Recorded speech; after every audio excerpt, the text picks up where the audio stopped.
bago tayo mag-secret file, ay ilike mo muna ang video na to at mag-subscribe na sa aming YouTube channel. Don't forget to click the notification bell para hindi ka nahuhuli sa latest episode ng DJ Rocky's Secret Files.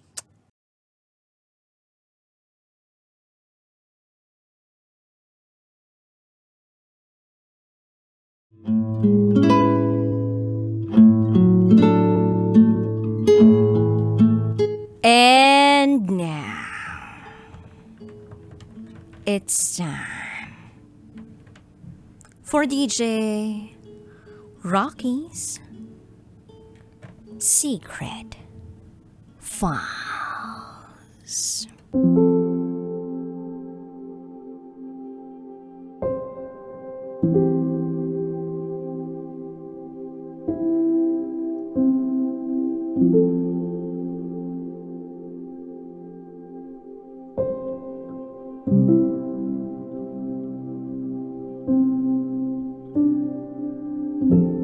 Ang pagpapatawad ay pagpapalaya.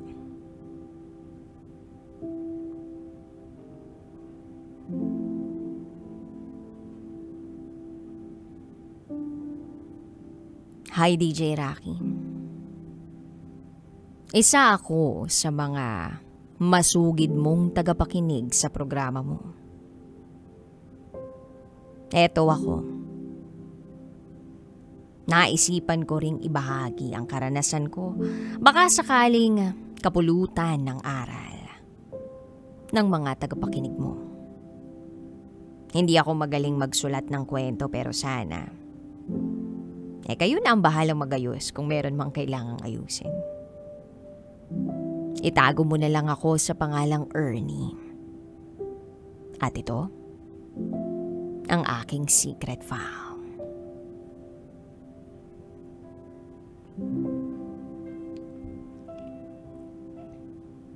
Way back 2009, may naging girlfriend ako. Itago natin siya sa pangalang Princess. Nagtatrabaho siya somewhere in Eastwood, Quezon City. Hindi ko nababanggitin ang pangalan ng kumpanyang pinagtatrabahuhan niya. Basta, by that time, masaya kami. Inaamin ko may nangyayari between us. Mainit, maalab, puno ng pagmamahal, mapusok.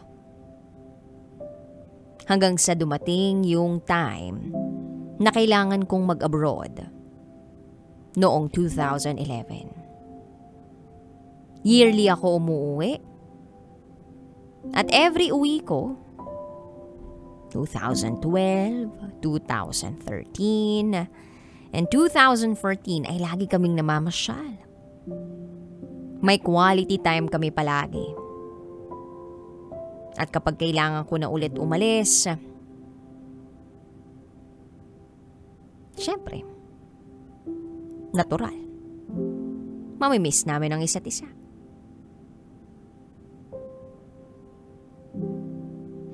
June 13, 2014. Yun yung petsa na kinakailangan ko na namang bumalik sa abroad. Isang linggo after ng pagbalik ko ng abroad. Meron kaming hindi pagkakaintindihan ni Princess tungkol sa pagpapakasal. Ang gusto niya ay magpakasal na kami kahit sa Huwes lang. Gusto niya lang magka-baby. Pero ang gusto ko naman ay magpakasal sa simbahan. Kaya kailangan pa naming mag-ipon. Naayos naman namin yung argument na yun. Hanggang sa dumating yung December 25, 2014. May nabasa ako sa messenger niya. Hindi niya alam na nabubuksan ko ang messenger niya kahit nasa abroad ako. Doon, nakita ko na meron siyang kachat na lalaki. Itago natin sa pangalang Fred. Yung pagchat-chat nila, kung i-analyze mo, ay parang may nangyayari na sa kanila.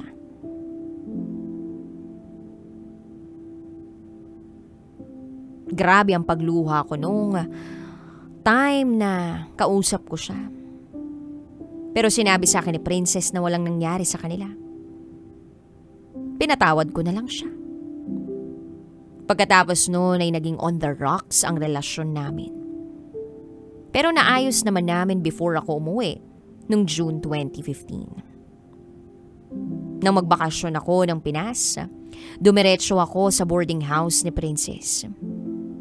Sorpresa ang pag-uwi ko. Hindi niya alam na uuwi ako that time. Wala naman siyang kasama sa kwarto o anuman. Niyakap ko siya at yumakap din. Nung matutulog na kami, sinubukan ko siya uli yakapin gaya ng ginagawa ko dati. Pero ayaw niya. Nilalambing ko siya pero nagagalit siya. Napahiya ako that time pero hindi ko na lang pinahalata. Hindi ganun ang turingan namin noon. Isang yakap ko parang bibigay na siya agad pero bakit iba ngayon? Alam mo yung red flags na nasa harapan mo na pero parang nagbubulag-bulagan ka pa rin. Hindi ako nagtanong kung bakit.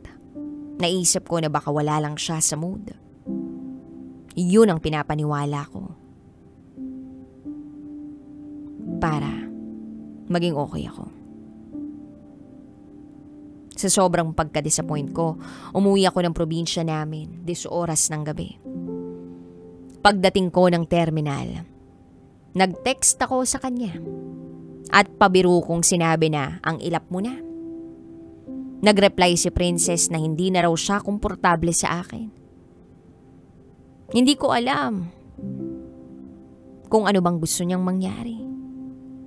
Break na ba kami o kung kami pa?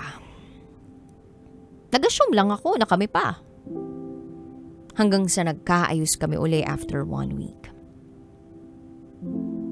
Then nagkaroon na naman kami ng time together pero hindi na gaya ng dati. Alam mo yung parang kape na may kulang pero pilit mo pa rin iniinom. Ganun kung i-describe ko ang relasyon namin noon. Kapag naliligo siya, dala-dala ang cellphone, kunwari nagpapatugtog, kunwari nakikinig ng music habang naliligo sa madaling sabi ayaw niyang bitiwan ito. Kahit tulog kami, nakahawak pa rin siya at naklock pa. Pero ako namang si tanga. Binabaliwala ko na lang. Hanggang sa natapos na naman ang bakasyon ko at bumalik na naman ng abroad. Eto na nga. Dumating yung time na kailangan ko na uli bumalik ng abroad sa month of July. So okay naman yung bagong start namin. Constant communication, masaya. October 2015, nung may umuwi akong katrabaho na Pinoy din. Dahil doon nagpadala ako ng phone na pinakasikat na Android phone. That time para sa kanya. Yun ang regalo ko kay Princess. December 2015 nang makatanggap ako ng text message na wala na ang aming lolo. Kaya nagpa siya ako mag-emergency leave. Tapos na ang taon kaya sa eroplano na ako nagbagong taon. Nakauwi naman ako agad ng January 2016. At after ng ilibing ng aking lolo, ay may natira pang araw sa emergency leave ko dahil ginawa ko na lang na higit 1 month ito. Sinamantala ko na makasama si Princess dahil 35 days lang ang approved na emergency leave ko. May time rin na natanong ko ang tungkol kay Fred. Tinanong ko na what if hindi siya lumipat ng work? Kayo pa rin ba? Sagot ni Princess, tatapatin kita ha. Hindi ko lang alam. Lagi kasi siyang nagpapatawa. May humor kasi. At the same time, seryoso sa buhay. Kahit masakit yung narinig ko, hindi na lang ako nag-comment. Iniisip ko ang mahalaga. Tapos na yun. Then, one day, nag-text ang girlfriend ko sa akin. Sabi ni Princess, kung po pwede raw, magpa-Puerto Galera daw sila ng mga katrabaho niya sa Feb 15. Pumayag naman ako dahil mga katrabaho niya ang kasama. 1 week before ng pagpunta nila, nag-back out yung isang kasama nila. Nagbiro na lang yung girlfriend ko na kaming dalawa na lang ang pumunta. Umuuna ka naman agad ako. Naisip ko na baka by that time, makascore na ako. Yung marami-rami ba? Kasi 4 days and 3 nights kung magkakataon. Yun ang panahong magkakasama kami doon ng solo. So nagpunta kami ng puerto tulad na napag-usapan. First night namin may nangyari pero pahirapan talagang dumiskarte. Okay naman kami sa mga activities eh. Masaya, sweet, pero yung contact lang, hindi talaga. Naisip ko na baka bumaba lang talaga ang libido niya. Second night, walang nangyari. Third night, may nangyari. Pahirapan uli. Feb, flight ko na. Next tentative na uwi ko, July. March 2016, may isa uli akong katrabaho na umuwi at nagbakasyon sa Pilipinas. Ako naman ay bumili ng latest cellphone at ibinigay ito sa kanya.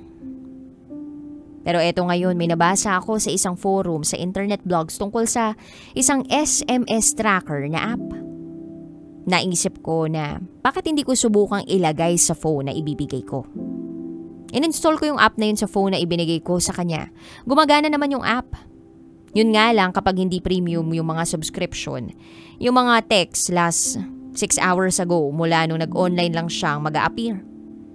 Kailangan din kasi ng mga master o visa card para ma-avail yun. Wala naman akong ganun. Hindi pa masyadong uso sa karamihan yung mga bagay nun. Since wala akong ganun, pinagtsagaan ko na lang muna yung free features. May mga nabasa naman ako, pero karamihan text ko na. Walang name, since trial nga lang yun. Kaya alam ko na baka akin yun. Akin yung mga calls. Wala na akong nakitang kakaibang mensahe. Masaya na uli ako at matiwasay ang pag-iisip. Then April 2016, naisip ko na mag-propose sa kanya kahit through phone call lang. Naisip ko na siya na ang babaeng gusto kong makasama habang buhay. Ready na ako magpakasal. Sabi ko December kami magpakasal. And since July ang uwi ko, nag-extend contract na lang ako till December 26 para makapag-ipon na rin. At makapagpasko, mag-New Year, kasama nila. Kasama siya at buong pamilya. Sa loob ng mga buwan na ginugol ko abroad, nagiging habit kong tingnan yung mga text niya through SMS tracker. Gaya nga ng sinabi ko, yung mga message at last 6 hours lang ang nagpapakita. November 25, 2016, naisipan ko na naman na tingnan ang mga text niya. Kagaya ng nakagawian ko tuwing naka-online ako. Laking gulat ko nung may mga message na galing sa nagngangalang Ed. Naisip ko, hindi kaya si Fred na naman to. Ito ang conversation nila na naabutan ko. Sabi nung lalaki, ingat kayo sa lakad nyo. Sabi naman ni Princess, okay, wag na mag-booking. Sabi naman ng lalaki, oo, sa'yo na lang. Sabi ni Princess, oo, sa akin na lang. Sabi nung lalaki, ayaw mo naman yata eh. Sabi ni Princess, syempre gusto. Pero matulog ka muna. Sabi nung lalaki, pag nagkita tayo humanda ka sa akin. Sabi ni Princess, talaga lang?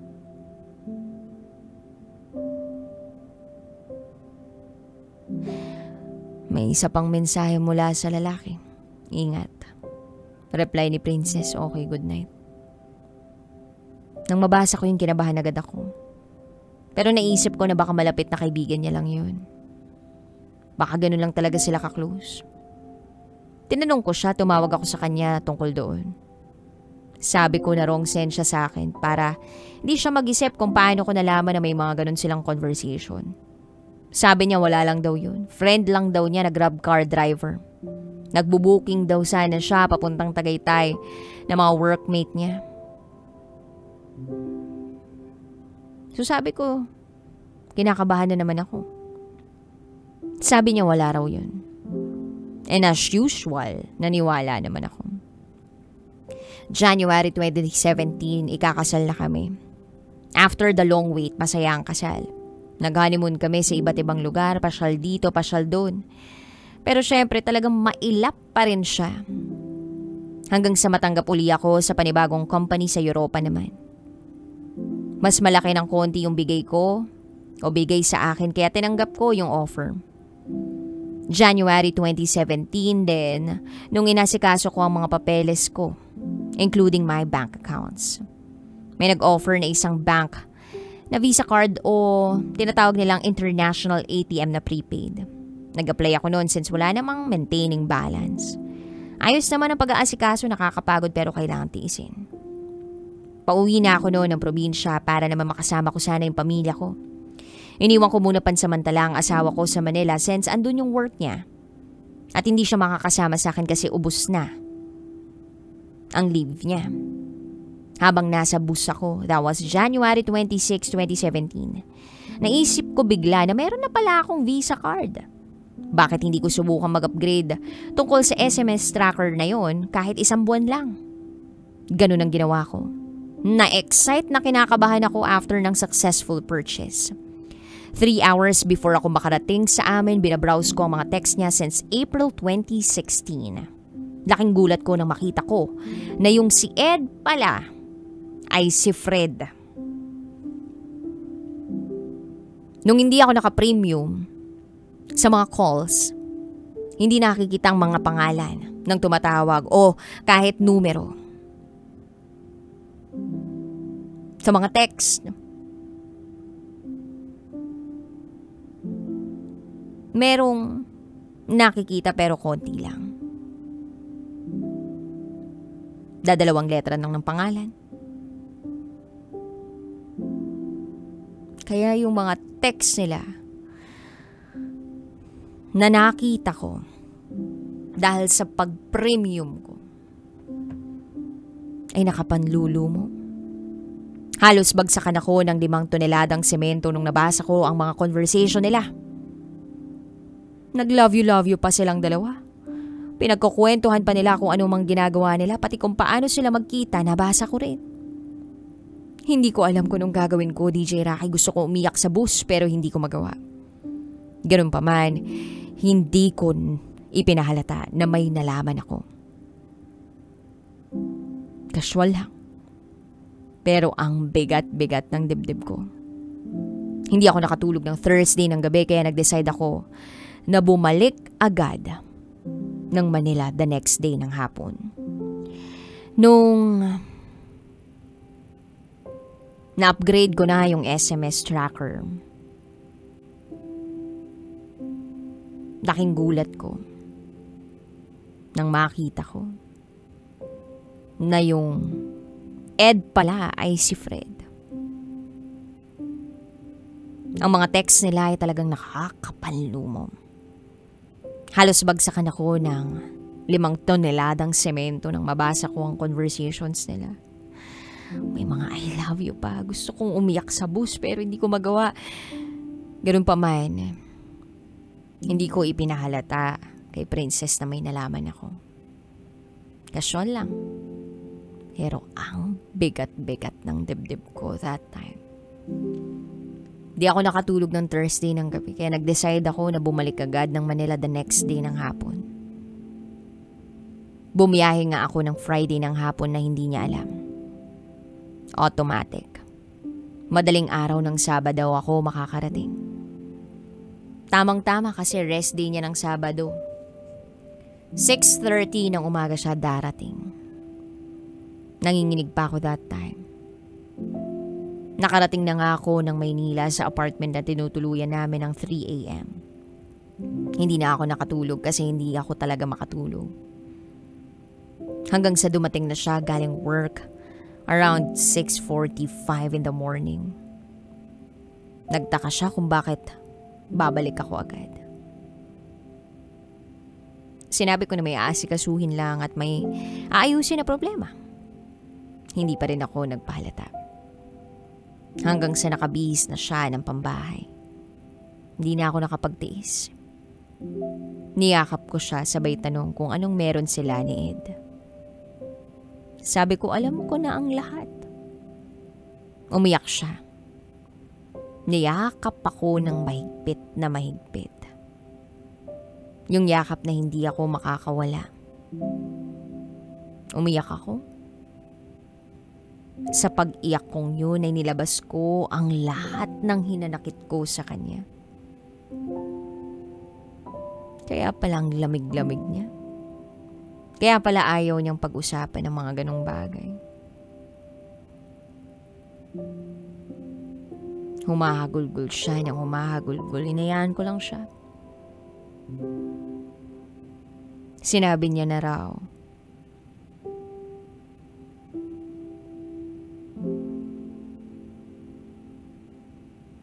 ayaw niya na.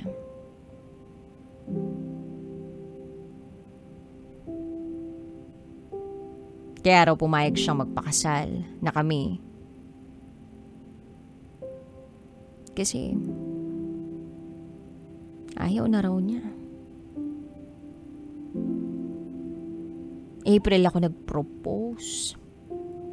Tas yun yung sasabihin ni Princess sa akin. Sabi ko nga, naging kabit ka. At pamilyadong tao pa talagang pinatulan mo. Bigla kaming tumahimik na dalawa.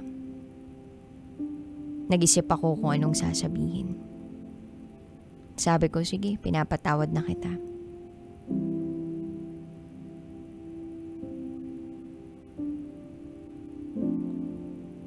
Papatawarin kita. Pero alam kong hindi ko makakalimutan yun. At hindi ko alam kung paano kita paniniwalaan uli. Umiyak na naman siya. At yung pag-iyak niyang yun ay mas tumindi. Mas lumakas na. Then maya-maya pa nagsalita na siya. At ang sabi niya, ang sama-sama ako. Wala kang ginawa sa akin pero ganito ang ginanti ko sa'yo.